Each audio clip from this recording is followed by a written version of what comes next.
수필. 우리의 소박한 한탄. 서지원. 착한 사람이 자식을 두지 못하거나 늙어서 하나뿐인 자식을 잃었을 경우 이를 두고 탄식하는 말이 있다. 하늘의 이치는 알 수가 없구나. 등백도에게 자식이 없게 하다니 천도무지라. 사등백도로 무할라니. 중국 역사에 이런 이야기가 전한다. 1700년 전인 위진남북조 시대 하동태수로 등백도라는 인물이 있었다. 자가 백도이며 이름은 유인.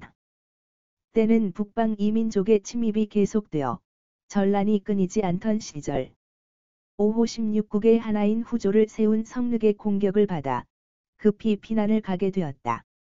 타고 가던 수레가 깨어져 마소의 처자를 싣고 가다가 그것마저 도적들에게 약탈당하여 걸어서 도망갈 처지에 이르렀다. 그에게는 어린 아들과 조카인 등수가 있었다. 상황이 위급하여 두 아이를 업고서는 도저히 도망갈 수 없는 처지에 이르자 아내를 보고 이렇게 말했다.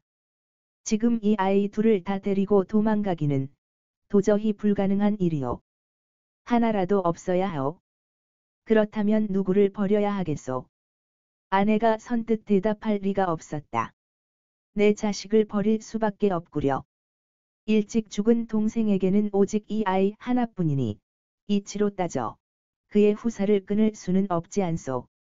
그러니 내 자식을 버립시다. 우리가 다행히 목숨을 건진다면 자식이란 또 낳으면 되는 게 아니오. 이처럼 비장한 결심을 피력하자 아내는 울면서 남편의 뜻을 따랐다. 아들이 잠든 사이에 몰래 빠져나온 내외는 조카 등수만을 번갈아 업고 달아났다. 그런데 저녁이 되어서 보니 아침에 떼어놓고 온 그 아들이 어떻게 따라왔든지 곁에 와 있는 게 아닌가? 이튿날 그는 자식을 나무에 묶어놓고 다시 달아났다. 그 후 그 아들의 생사에 대해서는 알려지지 않고 있다. 이처럼 조카만을 살려 양자강을 건넌 그는 동진의 조정에서 상서우보가라는 높은 벼슬을 하게 되지만 그의 아내는 끝내 임신이 되지 않더라는 것이다. 이를 두고 등백도의 기아보질, 곧 자기 자식을 버리고 조카를 구한 이야기라 한다. 그 뒤 자식을 보고자 어린 첩을 하나 얻었더니 이 무슨 기구한 운명의 장난인지? 알고 보니 그녀 또한 북방에서 피난 온 소녀로서 아버지의 이름만 겨우 기억하고 있었는데 물어보니 등백도의 생질 이름을 대더라는 것이다. 그러니까 어린 첩은 등백도 누이의 손녀였던 것이다.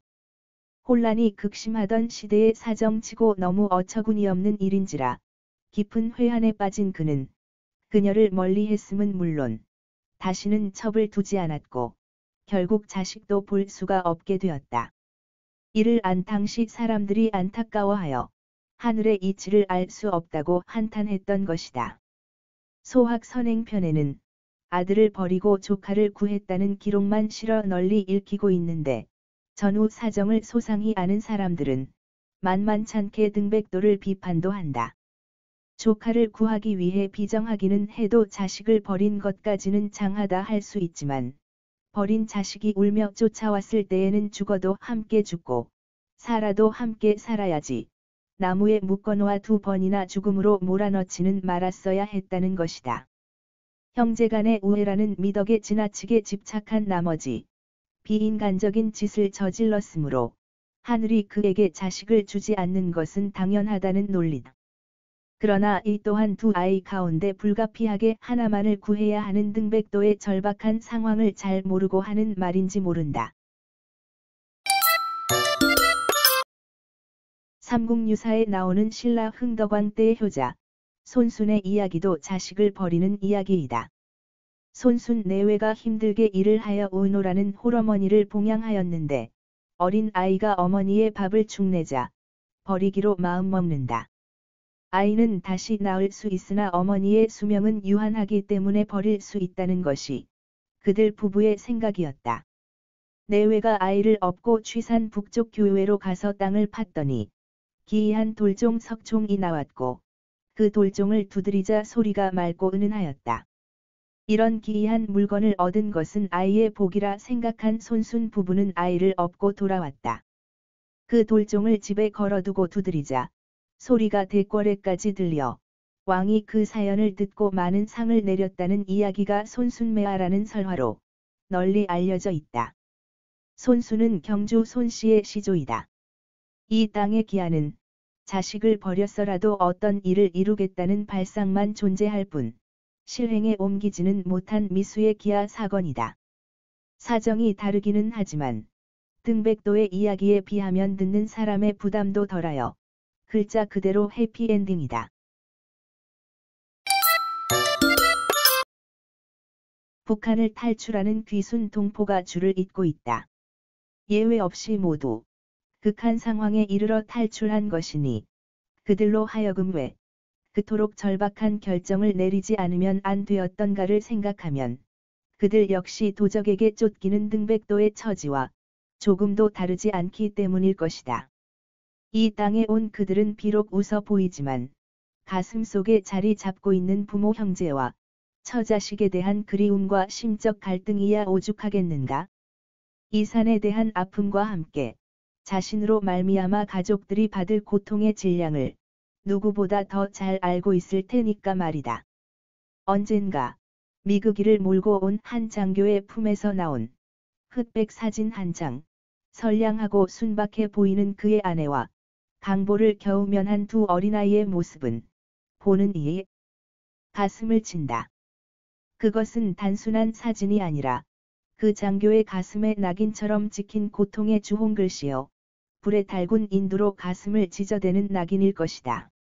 다른 귀순 동포도 다르지 않을지니 미처 사진을 챙겨 오지 못했을 뿐 사진보다 더 선명히 그들의 가슴에 각인된 얼굴들을 상상해보라. 6.25를 전후하여 헤어진 이산 가족은 또 얼마나 되며 그 고통은 어떠한가? 각기 사정이 다르지만 절박한 상황을 비교하면 위의 두 이야기와 다르지 않는데 이러한 민족사적 비극이 언제 끝날 것이며 후세의 역사는 과연 어떻게 기록할 것인가? 우리의 염원은 사실 소박하다. 부모 처자식과 함께 살겠다는 그 하나이다.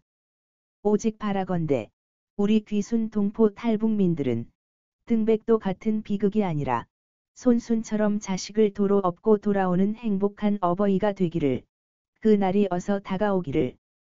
그리하여 손순이 두드렸다는 그런 돌종 같은 것을 하나 얻어 드높이 걸어두고 두드리고 두드려 그 장엄한 울림이 저 머나먼 33천까지 퍼지기를, 그리하여 이 땅의 어둠을 말끔히 몰아내기를.